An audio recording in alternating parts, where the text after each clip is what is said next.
name's Matty Davies. I support Tranmere Rovers and I'm 19 years old.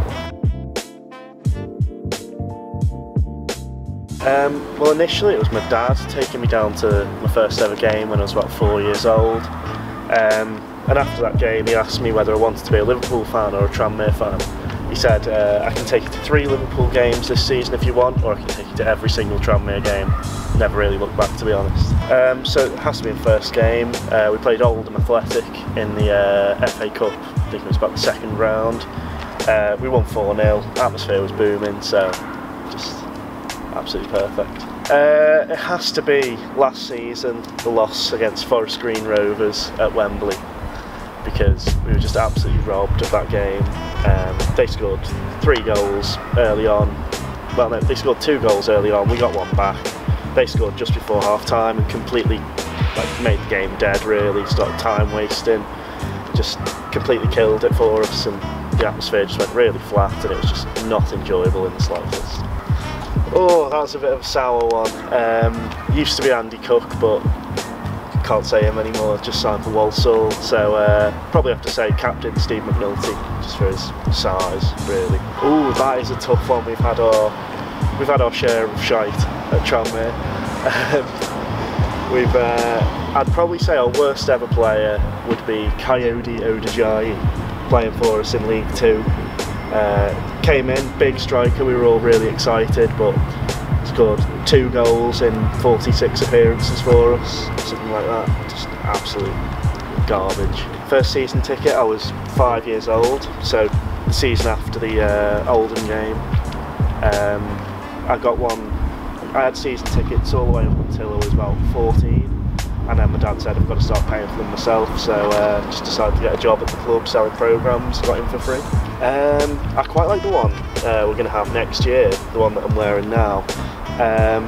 But in the past, I'd say our claret and blue away kit. So it has to be last year against Chester. There was a foul outside the area, but the ref thought it was in. Video replay shows it was 3 yards outside the area. They scored it, went 1-0 up. Then they went 2-0 up just before half time, and we were thinking the game was dead and buried. We got 1 back just after half time, so there was a little bit more hope. And then James Norwood steps up, scores a goal, and then the 88th minute, Andy Cook, the man himself,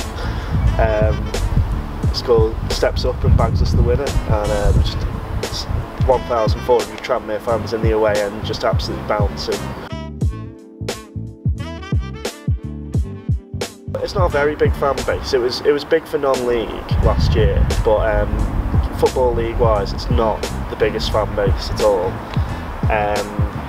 We get around 5,500 fans at home. I can see that going up this season, maybe to about 6,500 maybe, if we're doing well. But we're very loud and we travel really well away. We've got loads of fan groups dotted all around the country. We've got like northeast fan groups, we've got southern fan groups. Specifically in London, we've got around 200 fans who all go to the same pub whenever we're on TV. It has to be last season, really. It's the only ever success I've seen as a Tranmere fan, because we went down into non-league around 4 years ago, after back-to-back relegations from League 1.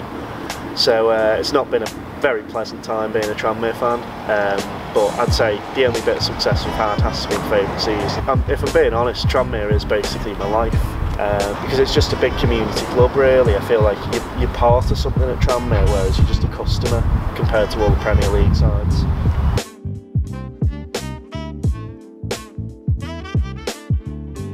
I'd say probably heartache, misery,